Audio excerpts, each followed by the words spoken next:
ദൈവത്തിന്റെ അതിപരിശുദ്ധമായ നാമം വാഴ്ത്തപ്പെടുമാറാകട്ടെ. അനുഗ്രഹീതമായ ഈ നല്ല രാത്രിവേളയിൽ കർത്താവിന്റെ പാദപീഠത്തിൽ വെർച്വൽ മീറ്റിംഗിലേക്ക് കടന്നു വരുവാൻ സ്വർഗത്തിലെ ദൈവം നമ്മെ സഹായിച്ചല്ലോ.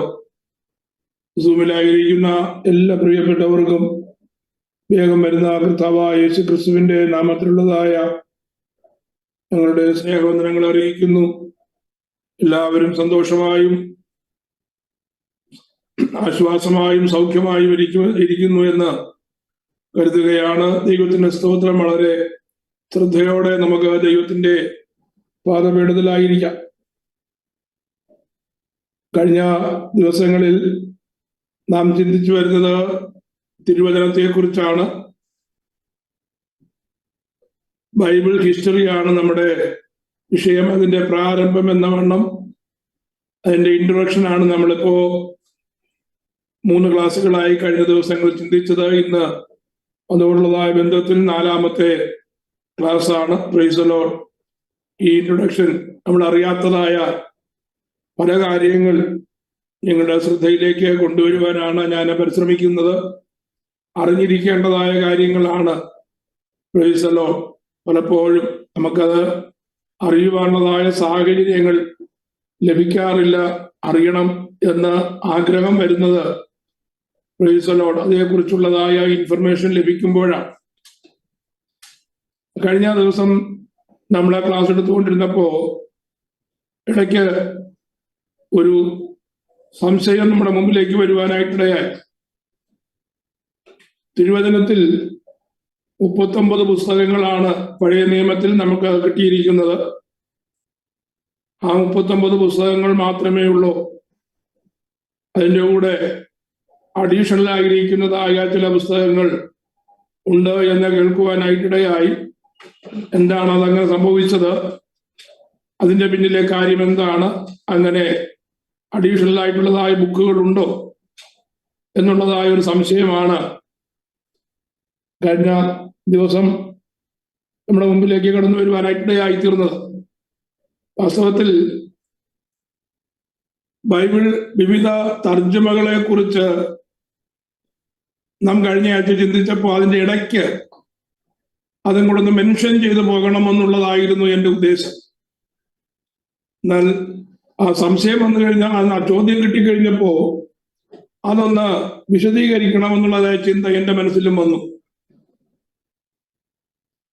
നമ്മൾ അറിഞ്ഞിട്ടില്ലാത്തതായ അല്ലെങ്കിൽ ശ്രദ്ധിക്കാത്തതായ കാര്യങ്ങളാണ് പലപ്പോഴും നമ്മുടെ മുമ്പിലേക്ക് തെളിവ് സഹിതം ചില ചോദ്യങ്ങൾ കൊണ്ടുവരുമ്പോൾ നമ്മൾ ഉത്തരം മുട്ടിപ്പോകാറുണ്ട്. അങ്ങനെ നമ്മൾക്ക് മറ്റുള്ളവർക്ക് ആൻസർ കൊടുക്കുവാൻ, നമ്മൾ തന്നെ ശരിയായിട്ടുള്ള ഇൻഫർമേഷനിലേക്ക് കടന്നു വരുവാൻ ഇങ്ങനെയുള്ളതായ ചോദ്യങ്ങൾ വളരെ പ്രയോജനം ചെയ്യും. ചോദ്യങ്ങളാണ് വാസ്തവത്തിൽ അറിവിന്റെ അടിസ്ഥാനം എന്ന് പറയുന്നത്. നമ്മൾ ചോദ്യങ്ങൾ ചോദിക്കുമ്പോഴാണ് കൂടുതൽ ഇൻഫർമേഷൻസ്, കൂടുതൽ അറിവുകൾ നമുക്ക് ലഭിക്കുന്നത്. ഇൻഫർമേഷൻസ് മാത്രമല്ല, നോളജിലേക്ക്, അതുവഴി വിസ്ഡമിലേക്ക് നാം പോകുന്നത് നാം തന്നെ ചോദ്യങ്ങൾ ചോദിക്കുന്നത് കൊണ്ടാണ്.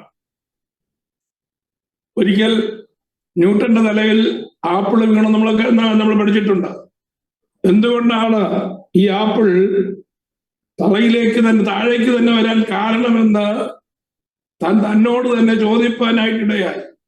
ആ ചോദ്യമാണ്, നമുക്കറിയാം, ഫോഴ്സ് ഓഫ് ഗ്രാവിറ്റേഷണൽ ഫോഴ്സിനെ കുറിച്ചുള്ളതായ ഇൻവെൻഷനിലേക്ക് ആ വ്യക്തിയെ നയിപ്പാനായിട്ടിടയായിട്ട് തീർന്നത്. പല കണ്ടുപിടുത്തങ്ങളുടെയും പിന്നിൽ ഇങ്ങനെയുള്ളതായ ചോദ്യങ്ങൾ ഉണ്ടാകും. ആ ചോദ്യങ്ങളാണ് നമ്മെ അറിവിലേക്ക് നടത്തുന്നത്. അതുകൊണ്ട് ഉത്തരം കിട്ടുമോ ഇല്ലയോ എന്നുള്ളത് വേറെ അടുത്ത പ്രശ്നം. Price the Lord. ചോദ്യങ്ങൾ ചോദിക്കുവാൻ നമ്മൾ തയ്യാറായിരിക്കണം. ഞാൻ അതുകൊണ്ട് ആ ചോദ്യത്തിന്റെ പിന്നിലെ കാര്യത്തിലേക്ക് ഞാൻ നിങ്ങളെ നയിപ്പാനായിട്ട് ഇഷ്ടപ്പെടുകയാണ്. നമുക്ക് ലഭിച്ചിരിക്കുന്നതായ തിരുവചനത്തിൽ നമുക്കറിയാം, പഴയ നിയമവും പുതിയ നിയമവും ഉൾപ്പെട്ടിട്ടുണ്ട്. പഴയ നിയമത്തിൽ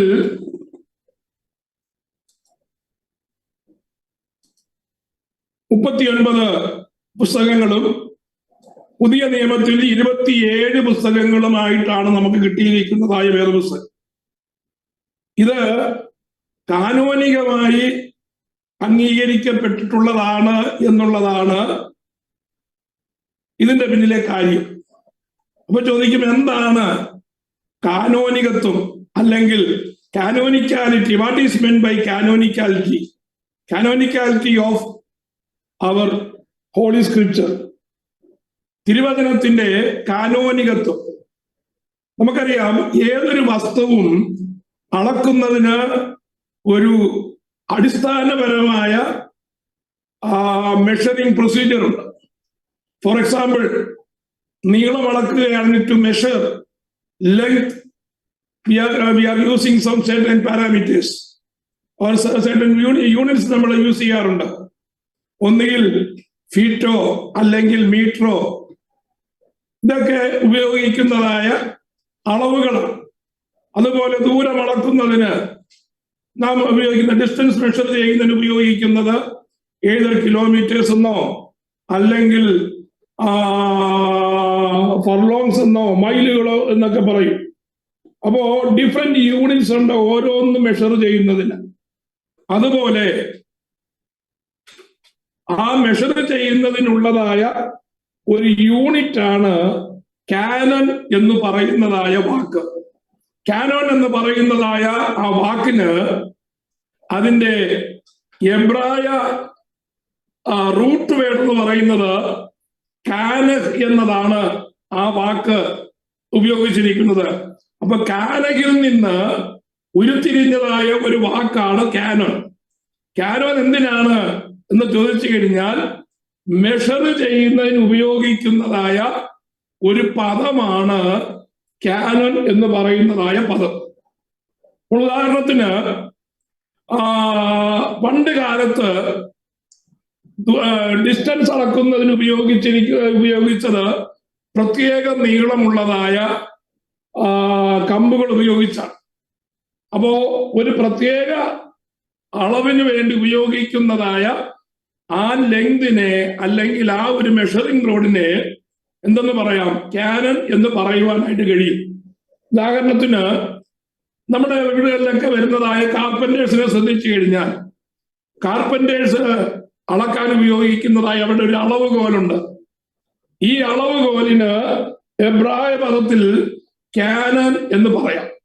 അപ്പൊ അത് ആചാര്യമാരുടെ കയ്യിലിരിക്കുന്നതായ കാര്യമാണ്. അതുപോലെ ഒരു നിയമം കൊണ്ടുവരുന്നതിന് അല്ലെങ്കിൽ ഒരു നിയമം അനുസരിക്കുന്നതിന് ഒരു കണ്ടീഷൻ വെച്ചിരിക്കും. ആ കണ്ടീഷൻ എന്ന് പറയുന്നതിനെയാണ് എന്ത് പറയുന്നത്? കാനൺ എന്ന് പറയുന്നത്. അപ്പോ എഴുത്തിന്റെ രീതിയായാലും ഭൗതികമായിരിക്കുന്നതായ ഫിസിക്കലായിരിക്കുന്നതായ ഏതൊരു കാര്യത്തിനും ഒരു അളവ് ഉപയോഗിക്കുന്നത് പോലെ ആ അളവുകോലിനെയാണ് എന്തെന്ന് പറയുന്നത്? കാനോൻ എന്ന് പറയുന്നത്. എന്നാൽ ഇത് തിയോളജിയിലേക്ക് വരുമ്പോ, ദൈവശാസ്ത്രത്തിലേക്ക് വരുമ്പോ, വിശ്വാസത്തിന്റെ പ്രമാണം എന്നുള്ളതായ രീതിയിൽ ഈ കാനോൻ ഉപയോഗിക്കും. അപ്പൊ കാനോൻ എന്ന് പറഞ്ഞാൽ വേദപുസ്തകത്തിന്റെ ഭാഷയിൽ അല്ലെങ്കിൽ തിയോളജിക്കൽ ലാംഗ്വേജിലേക്ക് വരുമ്പോ കാനോൻ എന്ന് പറഞ്ഞാൽ അത് വിശ്വാസത്തിന്റെ പ്രമാണം അളക്കുന്നതിനുള്ളതായ ഒരു മെഷറിംഗ് ഡിവൈസ് ആണെന്ന് മാത്രം വിചാരിച്ചാൽ മതി. അല്ലെങ്കിൽ ഒരു മെഷറിംഗ് ഫൗണ്ടേഷൻ ആണെന്ന് മാത്രം വിചാരിച്ചാൽ മതി. അപ്പോ വേദപുസ്തകത്തിന്റെ ആ കാനോനികത്വം എന്ന് പറഞ്ഞാൽ അതിൽ നമ്മൾ ശ്രദ്ധിക്കുന്നതായ വിശ്വാസത്തിന്റെ പ്രമാണം അല്ലെങ്കിൽ അത് തിരുവചനത്തിന്റെ ഭാഗമാണ് എന്ന് വരുവാനായിട്ട് പണ്ഡിതന്മാർ വെച്ചിരിക്കുന്നതായ ചില കണ്ടീഷൻസ് ഉണ്ട്. ഈ കണ്ടീഷൻസിനെയാണ് എന്തെന്ന് പറയുന്നത്? കാനോനികത്വം അല്ലെങ്കിൽ കാനോനിക്കാലിറ്റി ഓഫ് ദി സ്ക്രിപ്ചർ എന്ന് പറയാൻ കാരണം, പഴയ നിയമത്തിലുള്ളതായ 39 പുസ്തകങ്ങളും നമുക്കറിയാം അത് ബേസിക്കലി എഴുതപ്പെട്ടത് എബ്രായ ഭാഷയിലാണ്. ആർക്ക് വേണ്ടിയാണ് എഴുതിയത്? ജെന്റൈൽസിന് വേണ്ടിയല്ല. It is not written for Gentiles, it is only written for the Hebrew people. അപ്പോ യഹൂദന്മാർക്ക് വേണ്ടി അല്ലെങ്കിൽ ഇസ്രായേൽ ജനത്തിന് വേണ്ടി അവരുടെ ഭാഷയിൽ എഴുതപ്പെട്ടതായ അവരുടെ ദൈവത്തെ സംബന്ധിക്കുന്നതായ കാര്യങ്ങളാണ് ഈ 39 പുസ്തകങ്ങൾ. ഈ 39 പുസ്തകങ്ങൾക്കും വേണ്ടി അവർ ഉപയോഗിച്ചിരുന്നതായ ചില കണ്ടീഷൻസ് ഉണ്ടായിരുന്നു. എന്തിനു വേണ്ടി? ഇത് ദൈവത്തിന്റെ അരുളപ്പാട് തന്നെയാണോ എന്നുള്ളതിന്, ആ ദൈവത്തിന്റെ അരുളപ്പാടുകൾ എന്ന് തിരിച്ചറിയുന്നതിന് വേണ്ടി എബ്രായ പണ്ഡിതന്മാർ അല്ലെങ്കിൽ അന്നത്തെ മതപരമായി വളരെ ജ്ഞാനികളായിരുന്നതായ പണ്ഡിതന്മാർ ചില മാനദണ്ഡങ്ങൾ, ചില ഫൗണ്ടേഷൻസ് അവര് വെച്ചിരുന്നു, ചില ബേസ് അവര് രൂപീകരിച്ചിരുന്നു. അപ്പൊ അവരുടെ മുമ്പിൽ വരുന്നതായ എല്ലാ എഴുത്തുകളെയും അവർ ആ മാനദണ്ഡം വെച്ച്, ആ കണ്ടീഷൻസ് വെച്ച് അവരതിനെ സ്റ്റഡി ചെയ്തിട്ട് ഇത് വാസ്തവമായി ദൈവത്തിന്റെ അരുളപ്പാടാണ്, ദൈവത്തിന് തന്റെ ജനത്തെ നയിപ്പാനായിട്ട് ആവശ്യമായിരിക്കുന്നതായ കാര്യങ്ങൾ ഇതിൽ ദൈവത്താൽ ഉണ്ട്, ദൈവത്തിന്റെ പ്രവൃത്തി അതിൽ ഉണ്ട് എന്ന് മനസ്സിലാക്കി അങ്ങനെയുള്ളതായ പുസ്തകങ്ങളെ ഈ കാനോനിക്കാലിറ്റിയുടെ അല്ലെങ്കിൽ കാനോനികത്തിന്റെ കീഴിലേക്ക് കൊണ്ടുവന്നിട്ട് അതിനെ അവർ അംഗീകരിക്കുവാനായിട്ടിടയായിട്ട് തീർന്നു. അത് ബേസിക്കലി എബ്രായരുടെ കണ്ടീഷൻസ് ആയതുകൊണ്ട് അല്ലെങ്കിൽ ഇസ്രായേലിന്റെ കണ്ടീഷൻസ് ആയതുകൊണ്ട് എന്തൊക്കെയാണ് മാനദണ്ഡങ്ങൾ എന്നുള്ളതായ കാര്യം നമുക്ക് അറിയത്തില്ല. അത് അവരുടെ കാര്യമാണ്, അല്ലെങ്കിൽ അവർക്ക് കൊടുത്തിരുന്നതായ ആ ന്യായപ്രമാണത്തെ സംബന്ധിക്കുന്നതായ അവർ വെച്ചിരുന്നതായ കണ്ടീഷൻസ് ആണ്. അത് കൃത്യമായി എന്താണെന്നുള്ള കാര്യം നമുക്ക് അറിയുകയില്ല. എന്നാൽ കർത്താവിന് മുമ്പ് ജീവിച്ചിരുന്നതും ഇസ്രായേലിനെ നയിച്ചിരുന്നതുമായ യഹൂദ പണ്ഡിതന്മാർ ഈ 39 പുസ്തകങ്ങളെയും കാനോനികമായി ദൈവത്തിന്റെ അരുളപ്പാടുകളാണ് എന്ന് അവർ അംഗീകരിക്കുകയും അതേ കാര്യം നമ്മുടെ വാഴ്ത്തപ്പെട്ട കർത്താവ് അതിനെ സപ്പോർട്ട് ചെയ്യുകയും മാത്രമല്ല അപ്പോസ്തലന്മാർ അതിനെ ഖണ്ഡിക്കുകയോ അതിനെതിരായി പറയുകയോ ഒരു പ്രസ്താവന ഇറക്കുകയോ ചെയ്യാതെ അത് അതുപോലെ അവർ അംഗീകരിക്കുവാനായിട്ടിടയായിട്ട് തീർന്നു. അങ്ങനെ ഈ 39 പുസ്തകങ്ങളെയാണ് കാനോനികമായി അംഗീകരിക്കപ്പെട്ടതായ പഴയ നിയമ പുസ്തകങ്ങളെന്ന് നമുക്ക് മനസ്സിലാക്കുവാനായിട്ട് കഴിയും. Praise the lord. യഹൂദന്മാരെ സംബന്ധിച്ച് അവർക്കൊരു പ്രമാണം യഹോവയായ ദൈവം കൊടുത്തിരുന്നു. ഞാൻ നിങ്ങളോട് കൽപ്പിക്കുന്നതായ ഈ വചനത്തോട് ഒന്ന് കൂട്ടുകയോ ഒന്ന് കുറയ്ക്കുകയോ ചെയ്യരുത് എന്നുള്ള അനിഷേധ്യമായ നിയമം സ്വർഗത്തിലെ ദൈവം തന്റെ ജനമായ ഇസ്രായേലിന് നൽകിയിരുന്നത് കൊണ്ട് ഈ 39 പുസ്തകങ്ങളോട് ഒന്ന് കൂട്ടുകയോ ഒന്ന് കുറയ്ക്കുകയോ ചെയ്യുവാൻ യഹൂദന്മാർ ഭയപ്പെട്ടു. Praise the lord. അവനതിന് മുതിർന്നില്ല.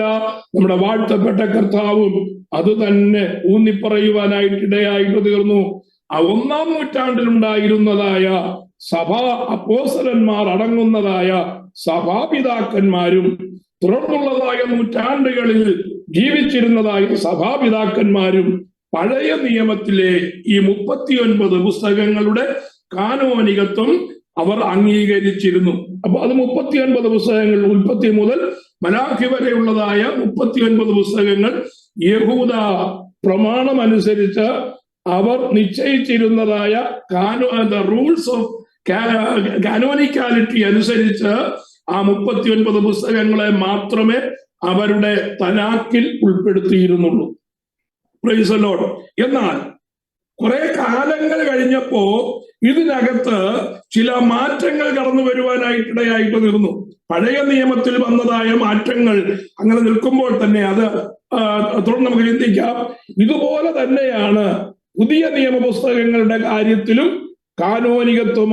കാനോനിക്കലി അത് അപ്രൂവ് ആക്കിയിട്ടുള്ളതായ പുസ്തകങ്ങൾ എന്ന് കാണുവാനായിട്ട് കഴിയും. പഴയ നിയമത്തിന്റെ കണ്ടീഷൻസ് നമുക്ക് വലിയ പിടിയില്ല എങ്കിലും പുതിയ നിയമത്തിലെ കാനോനിക്കാലിറ്റിയുടെ ആ കണ്ടീഷൻസ് വ്യക്തമായി ഡിഫൈൻ ചെയ്തിട്ടുണ്ട്. എന്തൊക്കെയാണെന്ന് അറിയാമോ? പുതിയ നിയമത്തിലെ പുസ്തകങ്ങൾ ദൈവനിശ്വാസീയമാണ്, അല്ലെങ്കിൽ ദൈവത്തിന്റെ തിരുവെഴുത്തുകളാണ്, അത് തിരുവെഴുത്തിന്റെ ഭാഗങ്ങളായി അംഗീകരിക്കാമെന്നുള്ളതിന് പുതിയ നിയമ വിശുദ്ധന്മാർ, 1-ാം നൂറ്റാണ്ട് മുതലുണ്ടായിരുന്നതായ അപ്പോസ്തലന്മാർ, സഭാപിതാക്കന്മാർ എല്ലാവരും അംഗീകരിച്ചിരുന്നതായ ചില കണ്ടീഷൻസ് ഞാൻ പറയുവാനായിട്ട് പോകുകയാണ്. ഒന്നാമത്തെ കണ്ടീഷൻ, ഒന്ന്, അത് എഴുതിയിരിക്കുന്നത് അപ്പോസ്തലന്മാരോ അല്ലെങ്കിൽ അപ്പോസ്തലന്മാരുമായി അടുത്ത ബന്ധമുള്ളവരോ എഴുതിയിരിക്കേണ്ടതാണ്. അതാണ് ഒന്നാമത്തെ കണ്ടീഷൻ. ഇതല്ലാത്ത ഒരു പുസ്തകങ്ങളും തിരുവെഴുത്തിന്റെ ഭാഗങ്ങളായി അംഗീകരിക്കുവാൻ പാടില്ല എന്നുള്ളതാണ് ഒന്നാമത്തെ കണ്ടീഷൻ. രണ്ടാമത്തെ കണ്ടീഷൻ, അതിനകത്ത് കൊടുത്തിരിക്കുന്നതായ കണ്ടൻസ് ഓഫ് ദാറ്റ് ബുക്ക് എന്ന് പറയുന്നത് തിരുവെഴുത്തായി പരിഗണിക്കത്തക്ക ആത്മീക സ്വഭാവം അതിനുണ്ടായിരിക്കണം. കെട്ടുകഥകളോ അല്ലെങ്കിൽ കേൾവികളോ അല്ലെങ്കിൽ ഉദാഹരണങ്ങളോ അല്ലെങ്കിൽ ചട്ടങ്ങളോ എന്ന് പറഞ്ഞു കഴിഞ്ഞാൽ പാരമ്പര്യമായി ആചരിച്ചു വരുന്നതായ ചില അന്ധവിശ്വാസങ്ങളോ അതിനകത്ത് കാണുവാൻ പാടില്ല. അത് തിരുവെഴുത്തായി, ദൈവത്തിങ്കൽ നിന്ന് കേട്ടതായ തിരുവെഴുത്തായി പരിഗണിക്കത്തക്കതായ ആത്മീക സ്വഭാവം ആ പുസ്തകത്തിനുണ്ടായിരിക്കണം. അതാണ് രണ്ടാമത്തെ കണ്ടീഷൻ. മൂന്നാമത്തെ കണ്ടീഷൻ, ആഗോള വ്യാപകമായി ആ പുസ്തകം അംഗീകരിക്കപ്പെടുന്നതായിരിക്കണം. എന്ന് പറഞ്ഞാൽ ഒരു പുസ്തകത്തിനകത്ത് പറഞ്ഞിരിക്കുന്നതായ കാര്യങ്ങൾ എല്ലാ രാജ്യങ്ങളിലും എല്ലാ സംസ്കാരങ്ങളിലും അത് ആപ്ലിക്കബിൾ ആകണം എന്നുള്ളത് അവർ അംഗീകരിക്കപ്പെട്ടിരുന്നതായ ഒരു കണ്ടീഷനാണ്. നാലാമത്തെ വിഷയം എന്ന് പറയുന്നത് അത് ദൈവനിശ്വാസീയമായിരിക്കണം. അതാണ് പൗലോസ് പറഞ്ഞിരിക്കുന്നതായ കാര്യങ്ങൾ. തിമോത്തിയോസിന്റെ 2-ാം ലേഖനം 3-ാം അധ്യായത്തിന്റെ 16-ാമത്തെ വാക്യത്തിലേക്ക് വരുമ്പോ, 2 തിമോത്തി ചാപ്റ്റർ 3:16 വരുമ്പോ അത് നമുക്ക് കാണുവാനായിട്ട് കഴിയും. എല്ലാ തിരുവെഴുത്തും ദൈവശ്വാസീയമാകയാൽ ദൈവത്തിന്റെ മനുഷ്യൻ സകല സൽപ്രവർത്തിക്കും വക പ്രാപിച്ച് തികഞ്ഞവനാകേണ്ടതിന് ഉപദേശത്തിനും ശാസനത്തിനും ഗുണീകരണത്തിനും നീതിയിലെ അഭ്യാസത്തിനും പ്രയോജനമുള്ളതാകുന്നു. Praise the Lord. All scripture is given by inspiration of God. ദൈവനിശ്വാസീയമാണെന്നുള്ളതിന് ആ പുസ്തകത്തിൽ തെളിവ് വേണം. ഇപ്പോ സുവിശേഷം എടുത്താലും ലേഖനങ്ങൾ ഏതെടുത്താലും അത് ദൈവത്തിന്റെ അരുളപ്പാടാണ്, ദൈവത്തിൽ നിന്ന് വന്നതാണ്, അല്ലെങ്കിൽ അത് സ്വർഗരാജ്യ സംബന്ധമായ വിഷയമാണ്, ആത്മീയമായി നമുക്ക് നിലനിൽപ്പാനുള്ളതായ ബേസ് അതിനകത്തുണ്ട് എന്നുള്ളത് വ്യക്തമാകണം. അത് ദൈവ നിശ്വാസീയമാണെന്ന്, അല്ലെങ്കിൽ it is given by inspiration of God ആണെന്നുള്ള കാര്യം അതിൽ നിന്ന് മനസ്സിലാകണം. ഈ കണ്ടീഷൻസ് ആണ് പുതിയ നിയമ പുസ്തകങ്ങൾക്കകത്ത് കാനോനികമായി അംഗീകരിക്കുവാനായി നമ്മുടെ ആദ്യ പിതാക്കന്മാർ അംഗീകരിച്ചിരുന്നതായ കണ്ടീഷൻസ്. ഇനി ഞാൻ വീണ്ടും പഴയ നിയമത്തിലേക്ക് തന്നെ വരികയാണ്. അപ്പോ പഴയ നിയമത്തിൽ നമ്മൾ ചിന്തിച്ചു 39 പുസ്തകങ്ങളാണ് കാനോനികമായി ആദ്യ നൂറ്റാണ്ട് സഭാപിതാക്കന്മാർ ഉൾപ്പെടെയുള്ളവർ അംഗീകരിച്ച് അത് തിരുവെഴുത്തായി പരിഗണിച്ചു കൊണ്ടുവന്നത്. എന്നാൽ 1546 കത്തോലിക്ക സഭ, നമുക്കറിയാം ഏതാണ്ട് BC 300 ശേഷം സഭയുടെ പടുതി വളരെ മാറ്റപ്പെട്ടു. അതുവരെ ഉപദേശത്തിൽ നിലനിന്നതായ ക്രിസ്തീയ സഭ അത് ദേശീയ സഭയായി മാറ്റപ്പെട്ടു കഴിഞ്ഞപ്പോ റോമൻ ഗവൺമെന്റിന്റെ രാജകീയ സഭയായി അത് അംഗീകരിക്കപ്പെട്ടു കഴിഞ്ഞപ്പോ അവിടുന്നും ഇവിടുന്നും ഒക്കെയുള്ളതായ പല ഉപദേശങ്ങൾ ആഗോള വ്യാപകമായി അതിനകത്ത് കടന്നുകൂടി. ക്രിസ്തീയ സഭയ്ക്ക് കാത്തലിക് ചർച്ച് എന്നുള്ളതായ നില വന്നു. കത്തോലിക്ക സഭ എന്ന് പറഞ്ഞാൽ എന്താ അതിന്റെ അർത്ഥം? ആഗോള വ്യാപകമായ എന്നുള്ളത് അതിന്റെ അർത്ഥമുള്ളൂ. കത്തോലിക്ക എന്ന് പറഞ്ഞു കഴിഞ്ഞാൽ ആഗോള വ്യാപകമായി എന്നുള്ളതേ അതിന്റെ അർത്ഥമുള്ളൂ.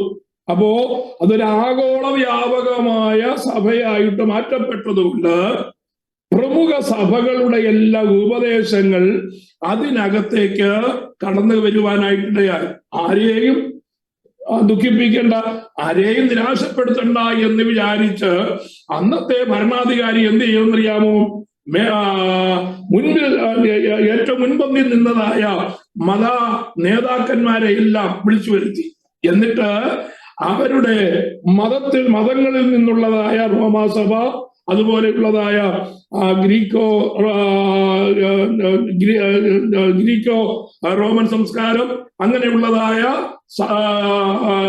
സമൂഹങ്ങളിൽ നിന്ന് അവർ പിൻപറ്റിയിരുന്ന പ്രധാനപ്പെട്ടതായ ചില ഉപദേശങ്ങളും കൂടെ ചേർത്ത് എല്ലാവർക്കും അംഗീകരിക്കുവാൻ കഴിയുന്നതായ ഒരു മതോപദേശം രൂപീകരിക്കാനായിട്ടിടയായി. അതിനകത്ത് എല്ലാ പാഗൻ ചർച്ചസിന്റെയും ജെന്റൈൽസിന്റെയുമായിരിക്കുന്നതായ തത്വങ്ങൾ, അതിനകത്ത് ആചാരങ്ങളും മതാനുഷ്ഠാനങ്ങളും ഒക്കെ അതിനകത്ത് കടന്നുകൂടുവാനായിട്ടിടയായിട്ട് തീർന്നു. ഏതിനു ശേഷം? AD 4ാം നൂറ്റാണ്ടിന് ശേഷം. അപ്പോ അത് ക്രമേണ അതിനെ കാത്തലിക് ചർച്ച് എന്നുള്ളതായ ഒരു ക്രിസ്തീയ സംഘടനയായി, ക്രിസ്തീയ മതമായി അത് മാറ്റപ്പെടുവാനായിട്ടിടയായിട്ട് തീർന്നു.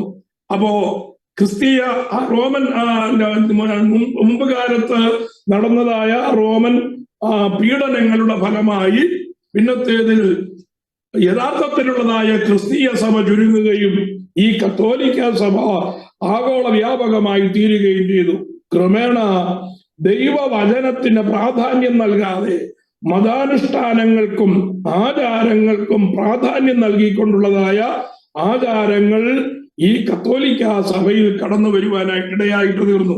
അങ്ങനെ കാലങ്ങൾ മുന്നോട്ട് പോയി.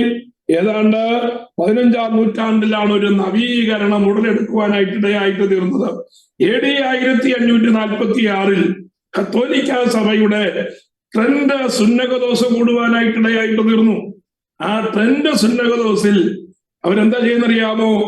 ഈ 39 പുസ്തകങ്ങൾക്ക് പകരം അതിനോട് ചേർന്ന് അപ്പോക്രിഫ എന്നുള്ളതായ പേരിൽ ചില പുസ്തകങ്ങളും കൂടെ അവർ ഈ തിരുവെഴുത്തിനോട് കൂട്ടിച്ചേർക്കുവാനായിട്ട് ഇടയായിട്ട് തീർന്നു.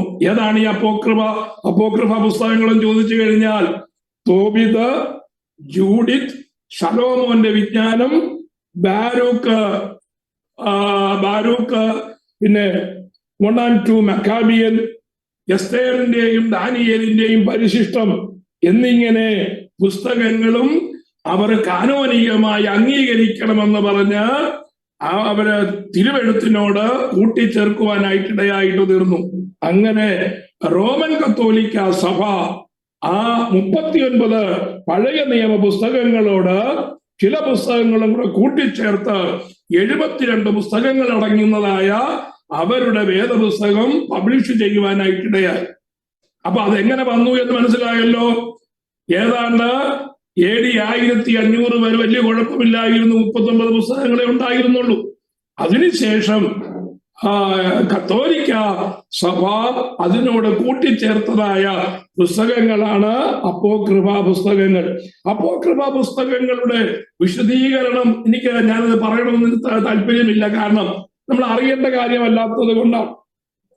പ്രത്യേകത എന്ന് പറയുന്നത്, നമുക്കറിയാം ആ ഇരുണ്ട കാലഘട്ടങ്ങളിൽ നടന്നതായ സംഭവങ്ങൾ, ആ സംഭവങ്ങളോട് ചേർന്ന് എസ്തേറിന്റെയും ദാനിയേലിന്റെയും ചില സംഭവങ്ങളൊക്കെ കൂട്ടിച്ചേർത്ത് പ്രൈസ് ദി ലോർഡ്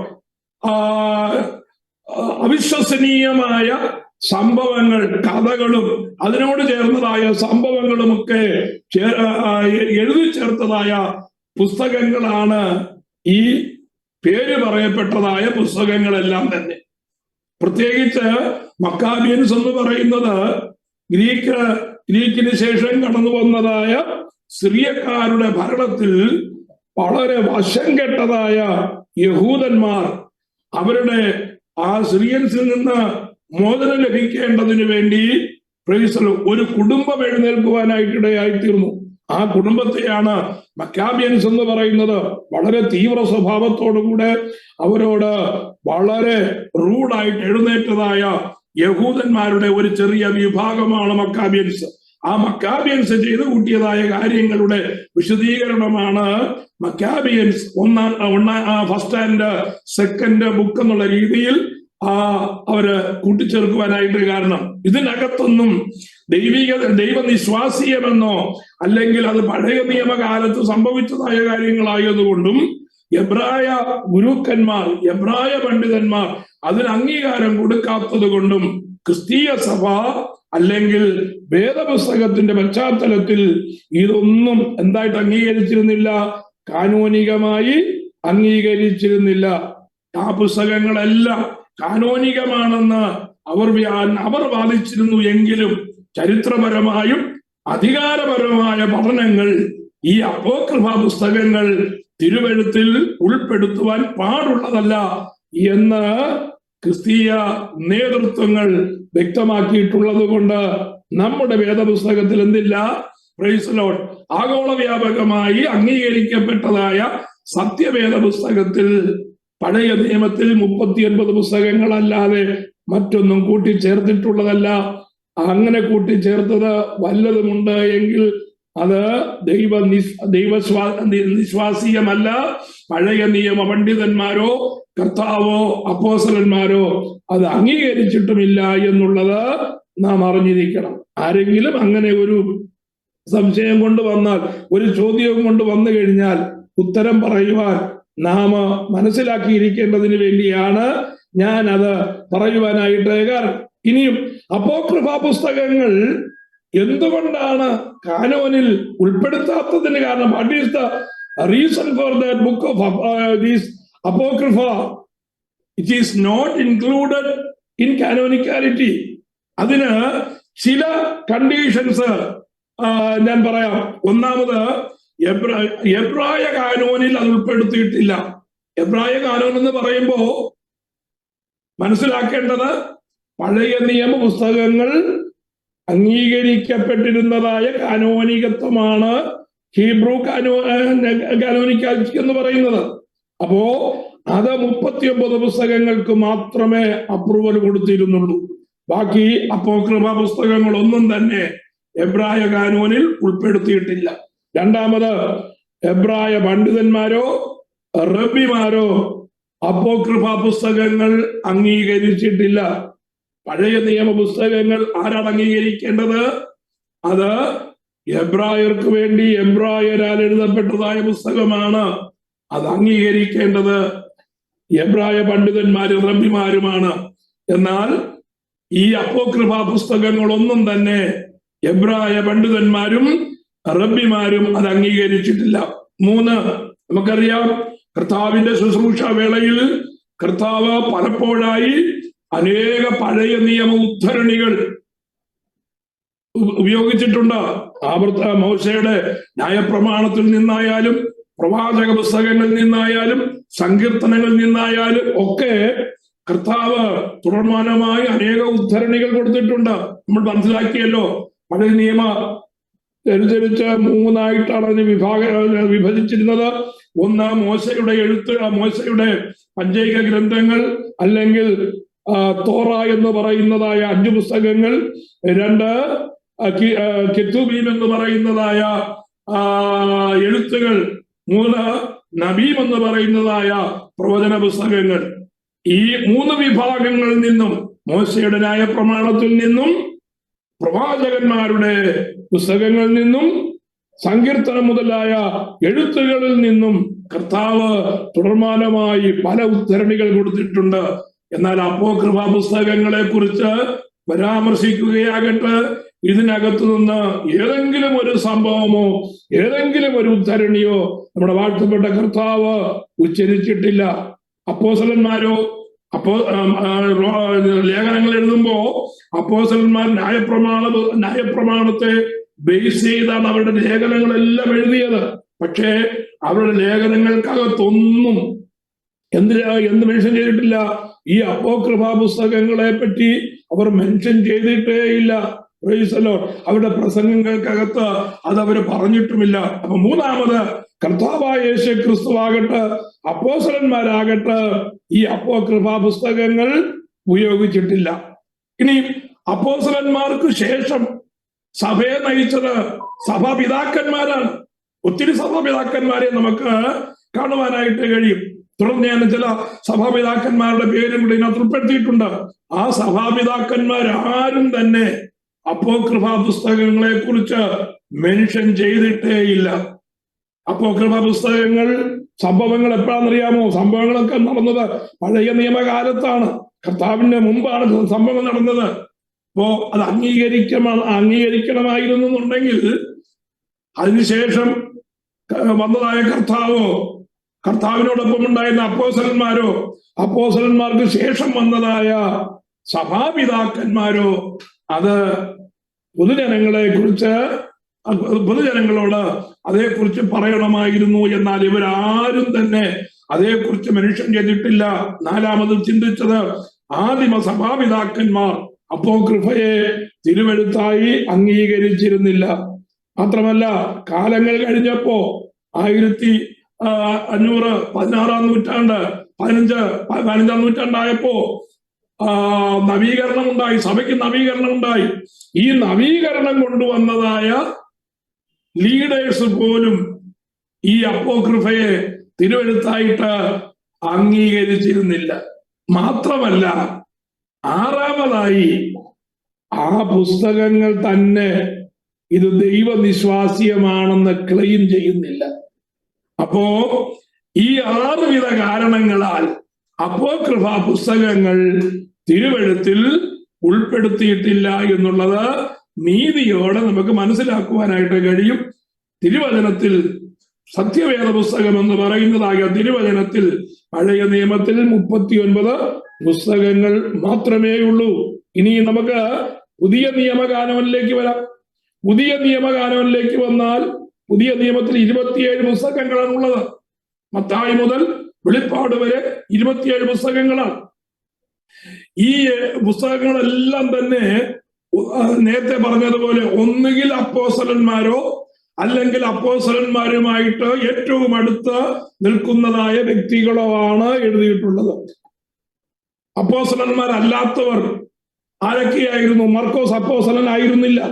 എന്നാൽ മർക്കോസ് അപ്പോസ്തലനായ പത്രോസിനോടും അത് മാത്രമല്ല അപ്പോസ്തലനായ പൗലോസിനോടും സന്തത സഹചാരിയായി വർഷങ്ങളോളം നടന്ന വ്യക്തിയാണ് മർക്കോസ്. മാത്രമല്ല, പത്രോസിന്റെ പ്രസംഗങ്ങൾ മുഴുവനും ഏറ്റുപറയുന്നത് ആരായിരുന്നു?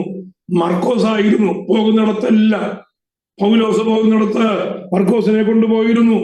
അവർ തമ്മിൽ ഇടയ്ക്ക് ഒന്ന് വഴക്കുണ്ടായി എന്നുള്ളത് ശരിയാണ്. പക്ഷേ പത്രോസിനോട് ചേർന്ന് വർഷങ്ങളോളം തന്നെ ശുശ്രൂഷയിൽ ഭാഗവാക്കാകുവാനിടയായി. മാത്രമല്ല, മർക്കോസ് കർത്താവിനെ കണ്ട വ്യക്തിയാണ്. നമുക്കറിയാം, മർക്കോസിന്റെ മാളിക മുറിയിലാണ് കർത്താവ് അവസാനത്തെ പെസഹ ആചരിച്ചത്. ആ പെസഹയുടെ ഫലമായി കർത്താവ് പ്രസംഗിച്ചതായ പ്രസംഗം കേട്ട് വശീകരിക്കപ്പെട്ടാണ് കർത്താവ് അറിയാതെ കർത്താവിന്റെ പുറകെ അന്ന് മർക്കോസ് ഒരു പുതപ്പ് മാത്രം പുതച്ചുകൊണ്ട് കർത്താവിനെ അനുഗമിച്ചത്. ഗെത്സമനത്തോട്ടത്തിൽ വെച്ച് പടയാളികൾ വന്ന് പിടിച്ചപ്പോ പുതപ്പ് വിട്ടേച്ച് നഗ്നനായി ഓടിപ്പോയ വ്യക്തി മർക്കോസ് ആയിരുന്നു എന്ന് നമുക്കറിയാം. അപ്പൊ കർത്താവിനെ കണ്ട വ്യക്തിയാണ്. അപ്പോസ്തലന്മാരുമായിട്ട് വളരെ ബന്ധപ്പെട്ട വ്യക്തിയാണ് മർക്കോസ്. അതുപോലെ ലൂക്കോസ് എന്ന് പറയുന്നത് പ്രൈസ് ദി ലോർഡ്, താന് അപ്പോസ്തലൻ അല്ലായിരുന്നു എങ്കിൽ പോലും അപ്പോസ്തലനായ പൗലോസിന്റെ എല്ലാ കാര്യങ്ങളും ചെയ്തുകൊണ്ട് തന്നെ വിടാതെ ഒടുവിൽ വരെ അനുഗമിച്ചതായ വ്യക്തിയാണ് ലൂക്കോസ്. Price the Lord. ഇനി യാക്കോബിന്റെയും യൂദായുടെയും കാര്യം എടുത്താലോ, അവർ രണ്ടുപേരും കർത്താവിന്റെ സഹോദരന്മാരാണ്. Price the Lord. കർത്താവ് ഉയർത്തെഴുന്നേറ്റ് കഴിഞ്ഞപ്പോൾ മുതൽ അവർ കർത്താവിന്റെ ശിഷ്യന്മാരായി തീരുവാനായിട്ടിടയായി.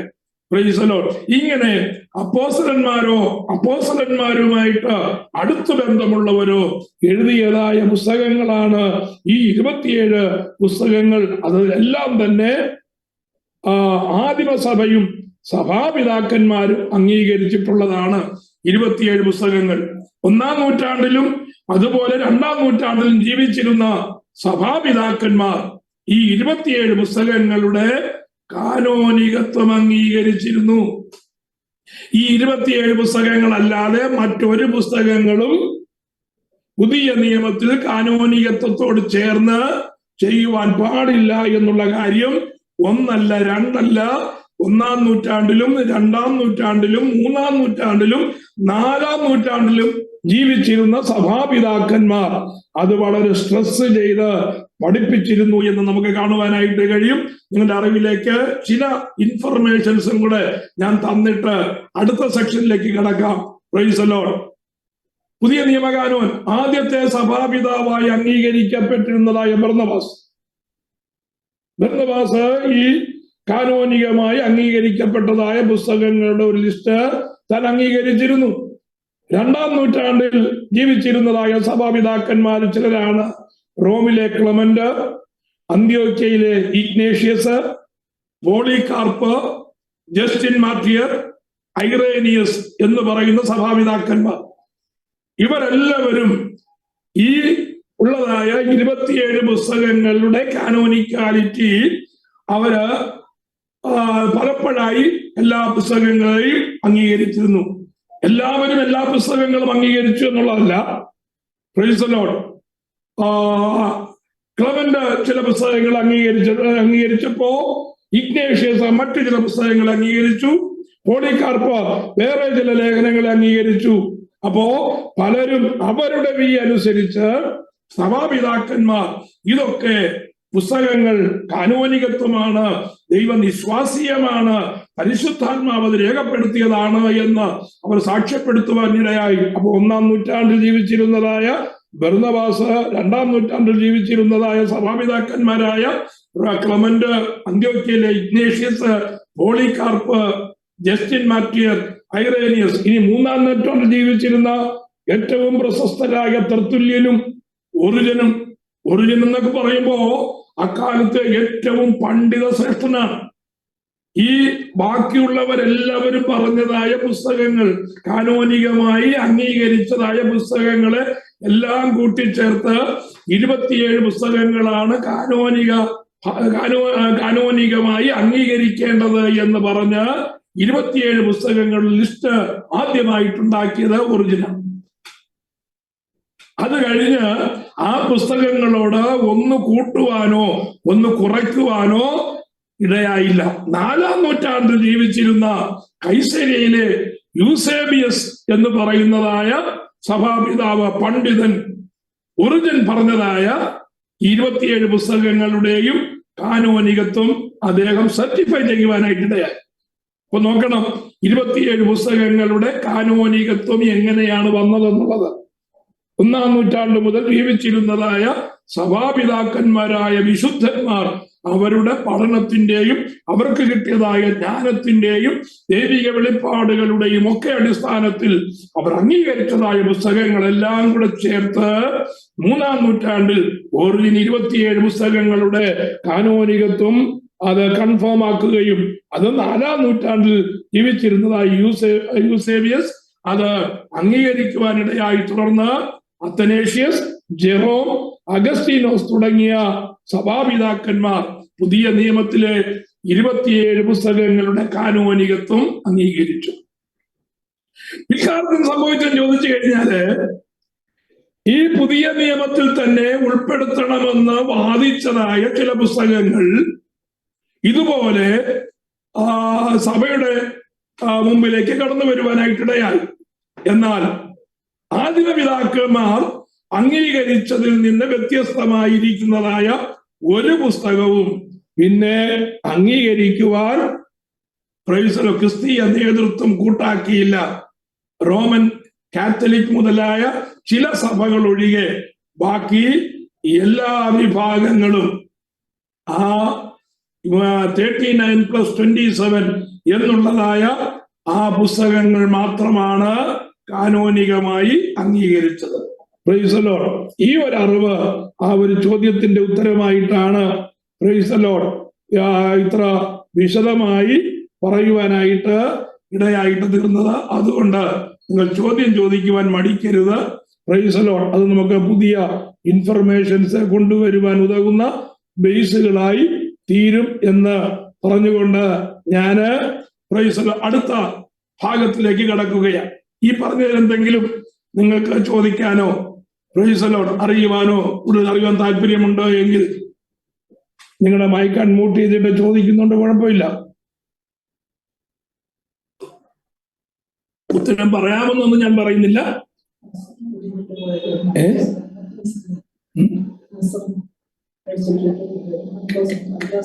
കേട്ടില്ല.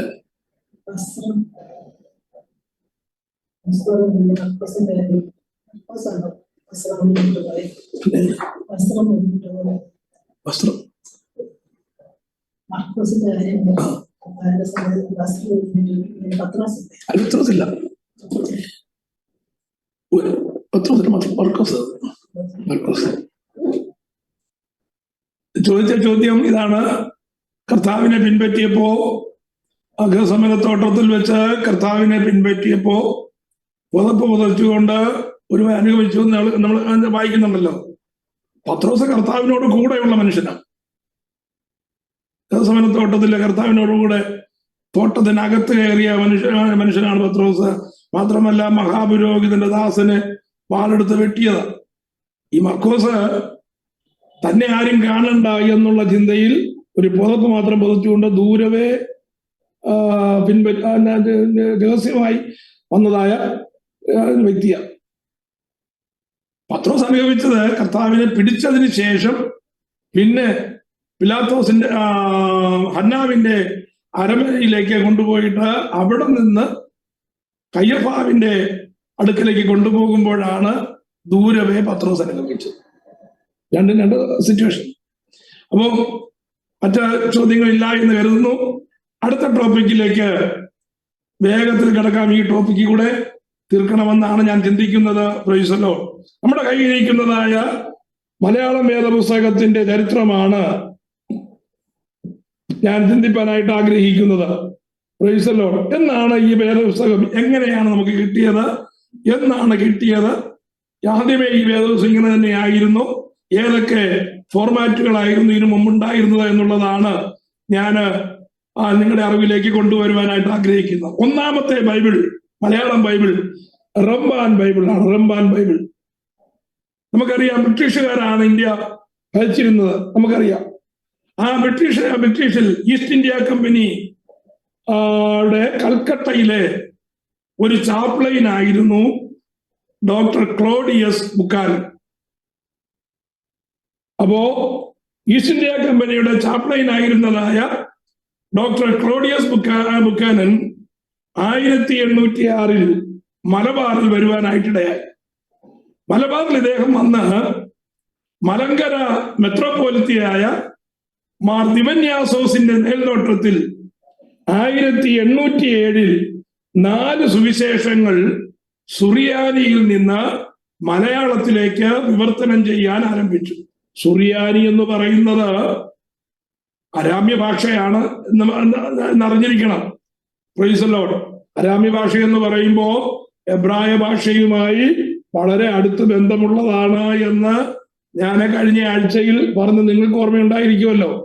അപ്പോ ആ സുറിയാനി ബൈബിളിൽ നിന്ന് മലയാളത്തിലേക്ക് വിവർത്തനം ചെയ്യുവാനായിട്ട് ആരംഭിച്ചത് 1807 എല്ലാ ഭാഗങ്ങളുമല്ല, 4 സുവിശേഷങ്ങൾ മാത്രമാണ്. ആ ജോലിയിൽ സഹകരിച്ചവരിൽ പ്രമുഖനായ ഒരു വ്യക്തിയാണ് കായംകുളത്ത് ഫിലിപ്പോസ് റംബാൻ എന്നറിയപ്പെടുന്നതായ ശ്രേഷ്ഠനായ വ്യക്തി. ഇവരാരും ബന്ധുക്കോസുകാരല്ല കേട്ടോ, ഇവരാരും ബന്ധുക്കോസുകാരല്ല.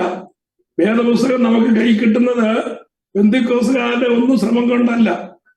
അപ്പോ കായംകുളം ഫിലിപ്പോസ് എന്ന റംബാൻ എന്ന കാര്യം അറിയാൻ ആരാന്നുള്ള കാര്യം, റംബാൻ ഈ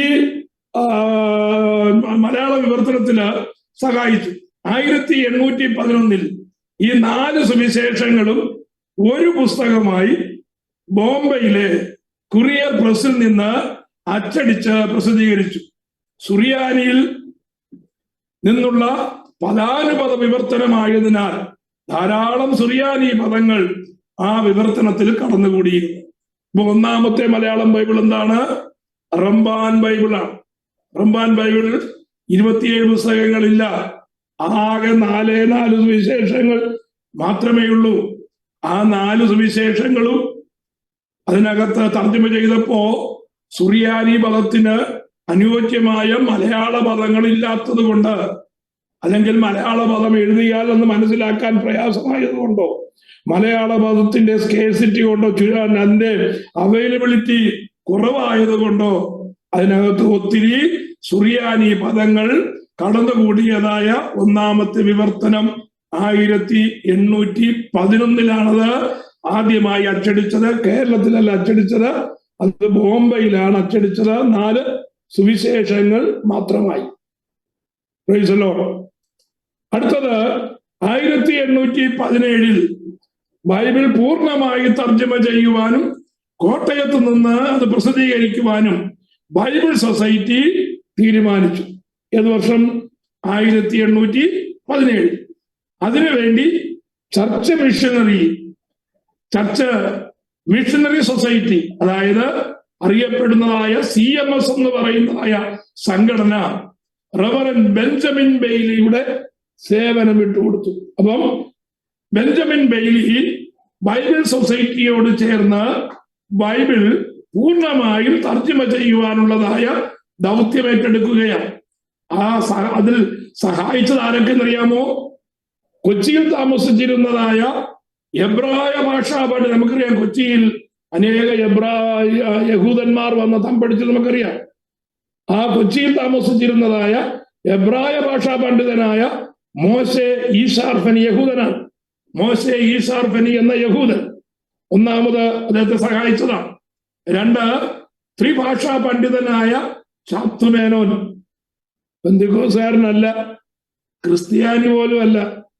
ചാത്തുമേനോൻ.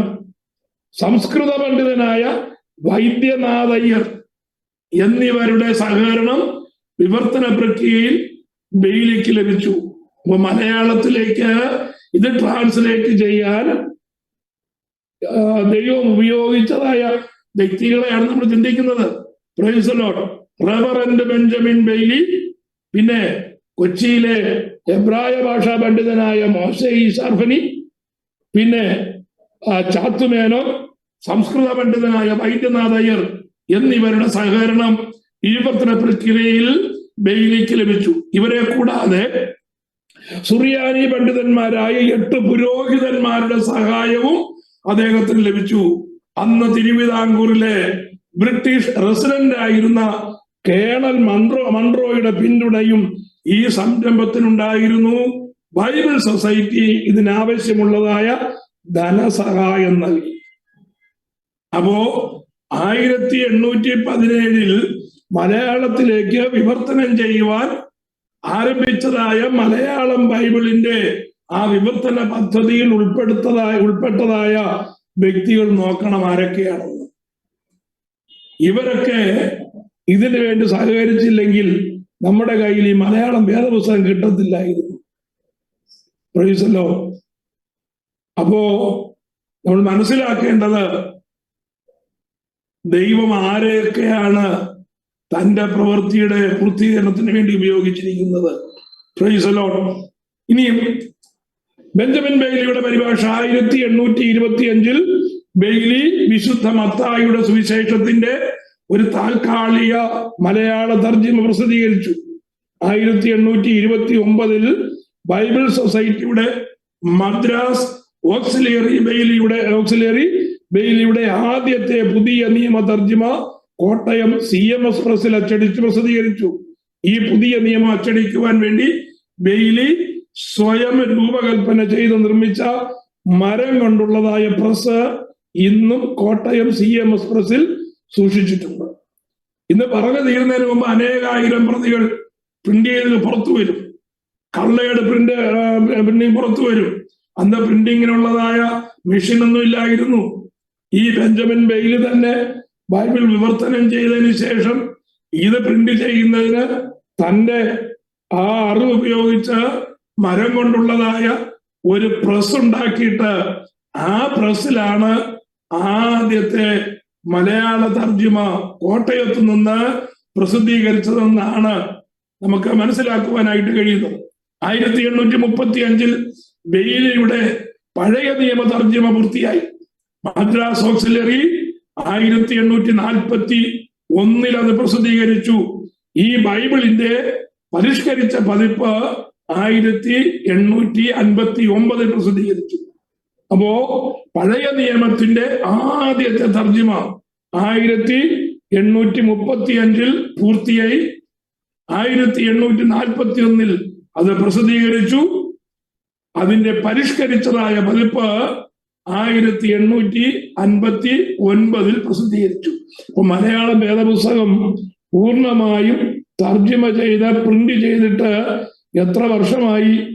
200 വർഷം തികഞ്ഞിട്ടില്ല കേട്ടോ. Price the Lord. ഞാൻ ജനിക്കുന്നതിന് ഏതാണ്ട് 100 വർഷത്തിന് മുമ്പാണ്, കൃത്യം 100 വർഷത്തിന് മുമ്പാണ് ആദ്യത്തെ മലയാളം വേദപുസ്തകം പ്രസിദ്ധീകരിച്ചത്. Price the Lord. ഇനി അടുത്തത് തീർന്നില്ല. അതിന് ഈ ബെയ്ലിയുടെ പരിഭാഷയ്ക്ക് ഒത്തിരി പരിമിതികൾ ഉണ്ടായിരുന്നു. കാരണം മലയാള ഭാഷ അത്രയും ഡെവലപ്പ് ചെയ്തിട്ടില്ല. മലയാളം ഡിക്ഷണറി ഒന്നും ഉണ്ടായിട്ടില്ല. അർത്ഥങ്ങൾ കണ്ടുപിടിക്കുവാനുള്ളതായ ഉപാധികളില്ല. അപ്പൊ അതിനകത്ത് വിവിധ ഭാഷകളിലുള്ളതായ പദങ്ങൾ അതിനകത്ത് സ്ഥാനം പിടിച്ചിരുന്നു. സാധാരണക്കാരനത് മനസ്സിലാക്കുവാൻ ബുദ്ധിമുട്ട് നേരിട്ടു. അതുകൊണ്ട് എന്താ ചെയ്യുന്നറിയാമോ? അടുത്ത തർജ്ജമയ്ക്ക് വേണ്ടിയുള്ളതായ കാര്യങ്ങൾ ആരംഭിക്കുകയാണ്. ജർമ്മൻകാരനായ ഹെർമൻ ഗുണ്ടട്ട് ഭാഷാ പണ്ഡിതനായ അദ്ദേഹം കടന്നു വരുവാനായിട്ടിടയായി. ആ ജർമ്മൻകാരൻ ഇത്രയും പ്രയാസമുള്ളതായ മലയാള ഭാഷ പഠിച്ച് മലയാളത്തിൽ ആദ്യത്തെ ഡിക്ഷണറി ഉണ്ടാക്കിയ മനുഷ്യനാണ് ഹെർമൻ ഗുണ്ടട്ട്. നമ്മൾ പഠിച്ചിട്ടുള്ള കാര്യമാണ്, വളരെ വർഷങ്ങൾക്ക് മുമ്പ് പഠിച്ചിട്ടുള്ള കാര്യമാണ്. അപ്പൊ ബെയ്ലിയുടെ പരിഭാഷയ്ക്ക് പരിമിതികൾ പലതും ഉണ്ടായിരുന്നത് കൊണ്ട് പദങ്ങളിലും പ്രയോഗങ്ങളിലും മലബാറിലെ ഭാഷയ്ക്ക് തിരുവിതാംകൂറിലെ മലയാളത്തെ അപേക്ഷിച്ച് വ്യത്യാസങ്ങൾ ഉണ്ടായിരുന്നു. ഇപ്പോൾ നമുക്കറിയാമല്ലോ, കാസർഗോഡിലെ മലയാളവും മലപ്പുറത്തെ മലയാളവും കോഴിക്കോടെ മലയാളവും തൃശ്ശൂരിലെ മലയാളവും എല്ലാം കൂടെ കേൾക്കുമ്പോ ഏതാ മലയാളമെന്ന് നമുക്കേ ഒരു പിടിയില്ലാത്ത ഒരവസ്ഥയിൽ എത്തിച്ചേരും. അപ്പൊ അന്നത്തെ കാര്യം പിന്നെ പറയുകയും വേണ്ടല്ലോ. അപ്പോ ഈ വ്യത്യാസങ്ങൾ ഉണ്ടായിരുന്നു. വടക്കേ മലബാറിലെ ഉപയോഗത്തിന് മതിയായ ബൈബിൾ ആവിഷ്കരിക്കുന്നതിന് നേതൃത്വം നൽകിയത് ആധുനിക മലയാളത്തിന്റെ സൃഷ്ടികർത്താക്കളിൽ ഒരാളായ ഹെർമൻ ഗുണ്ടട്ടാണ്. ഗ്രീക്ക് ഭാഷയും സംസ്കൃതവും ഉൾപ്പെടെ പല ഭാരതീയ ഭാഷകളും അദ്ദേഹത്തിന് വശമായിരുന്നു. ഗ്രീക്ക് പുതിയ നിയമത്തിൽ നിന്ന് ഗുണ്ടട്ട് നേരിട്ട് വിവർത്തനം ചെയ്ത പുതിയ നിയമം മംഗലാപുരത്ത് ബാസൽ മിഷൻ പ്രസിൽ നിന്ന് 1854 പ്രസിദ്ധം ചെയ്തു. 1859 പഴയ നിയമവും അദ്ദേഹം തന്നെ പ്രസിദ്ധീകരിച്ചു. അപ്പോ ഹെർമൻ ഗുണ്ടട്ടാണ് ആധുനിക മലയാള വേദപുസ്തകത്തിന്റെ ശരിയായിട്ടുള്ള, അല്ലെങ്കിൽ വടക്കൻ മലബാറിലേക്ക് ആവശ്യമായ രീതിയിൽ അദ്ദേഹം ട്രാൻസ്ലേറ്റ് ചെയ്തത്. നമ്മുടെ കയ്യിരിക്കുന്നതായ സത്യ വേദപുസ്തകത്തിന്റെ ചരിത്രം കൂടെ പറഞ്ഞ് ഇന്നത്തെ ക്ലാസ് അവസാനിപ്പിക്കാം. തിരുവിതാംകൂർ, കൊച്ചി, മലബാർ പ്രദേശങ്ങളിൽ അന്ന് നമുക്കറിയാം കേരളം 3ആയിട്ടാണ് വിഭാഗിക്കപ്പെട്ടിരുന്നത്. തിരുവിതാംകൂർ, കൊച്ചി, മലബാർ ഏരിയ. ഈ 3 പ്രദേശങ്ങളിൽ ഉപയോഗിക്കുന്നതിന് പൊതുവായ ഒരു പരിഭാഷ തയ്യാറാക്കുവാൻ 1871 ബൈബിൾ സൊസൈറ്റിയുടെ മദ്രാസ് ഓക്സിലറി ഒരു കമ്മിറ്റിയെ നിയമിച്ചു. അതിൽ CMSന്റെയും LMSന്റെയും ബാസൽ മിഷന്റെയും സുറിയാനി സഭയുടെയും പ്രതിനിധികൾ ഉൾപ്പെട്ടിരുന്നു. ഈ കമ്മിറ്റി ആദ്യം തയ്യാറാക്കിയത് പുതിയ നിയമത്തിന്റെ പരിഭാഷയാണ്. യവന മൂലകൃതിയെ ആധാരമാക്കിയാണ് ഈ വിവർത്തനം നിർവഹിച്ചത്. അത് വളരെ പോയിന്റ് ഔട്ട് ചെയ്യേണ്ട കാര്യമാണ്. ആദ്യത്തെ മലയാളം ഈ 3 ഭാഗങ്ങൾക്കും വേണ്ടതായ ഒരു കോമൺ ബൈബിൾ പ്രസിദ്ധീകരിക്കുവാനുള്ളതായ തീരുമാനത്തിന്റെ ഫലമായി വിവർത്തനം ചെയ്യപ്പെട്ടതായ ബൈബിൾ അല്ലെങ്കിൽ പുതിയ നിയമം ഏതിൽ നിന്നായിരുന്നു? ഗ്രീക്ക് പുതിയ നിയമത്തിൽ നിന്നായിരുന്നു. യവന മൂലകൃതിയെ ആധാരമാക്കിയാണ് ഈ വിവർത്തനം നിർവഹിച്ചതെന്ന് പറഞ്ഞാൽ എബ്രായ ഭാഷയുടെ ടച്ച് അന്നത്തെ ആ പുതിയ നിയമത്തിൽ ഇല്ലായിരുന്നു എന്ന് മനസ്സിലാക്കണം. ഇതിനു വേണ്ടി ലൂതറിന്റെയും സ്റ്റെറിന്റെയും ജർമ്മൻ ഭാഷയിലുള്ളതായ വിവർത്തനങ്ങൾ, തമിഴിലുള്ളതായ പുതിയ ഭാഷ, ബെയ്ലിയുടെ മലയാളം തർജിമ, സാമുവല്ലിയുടെ സുറിയാനി ബൈബിൾ, ഇത്രയും കാര്യങ്ങൾ സുസൂക്ഷ്മം പഠിച്ചിട്ടാണ് ഉണ്ടട്ട് ഈ പരിഭാഷ ഉണ്ടാക്കിയത്. അതെങ്കിൽ അതാണ് അടിസ്ഥാനമായി സ്വീകരിച്ചത്. 1880 പുതിയ നിയമം പൂർത്തിയായെങ്കിലും 1889 അത് പ്രസിദ്ധീകരിച്ചത്. 1871 ബൈബിൾ സൊസൈറ്റി ഓഫ് ഇന്ത്യ നിയമിച്ച കമ്മിറ്റിയുടെ കാർമ്മികത്വത്തിൽ ട്രാൻസ്ലേറ്റ് ചെയ്യപ്പെട്ട് 1910 പ്രസിദ്ധീകരിച്ചതായ മലയാളം ബൈബിൾ പരിഭാഷയാണ് സത്യവേദ പുസ്തകം എന്ന പേരിൽ അറിയപ്പെടുന്നത്. നമ്മുടെ കയ്യിലിരിക്കുന്നതായ സത്യവേദ പുസ്തകം ബൈബിൾ സൊസൈറ്റി ഓഫ് ഇന്ത്യ 1871 നിയമിച്ചതായ കമ്മിറ്റിയുടെ കാർമ്മികത്വത്തിൽ പരിഭാഷ ചെയ്യപ്പെട്ട് 1910 പ്രസിദ്ധീകരിച്ചതാണ് നമ്മുടെ കയ്യിലിരിക്കുന്നതായ മലയാളം ബൈബിൾ.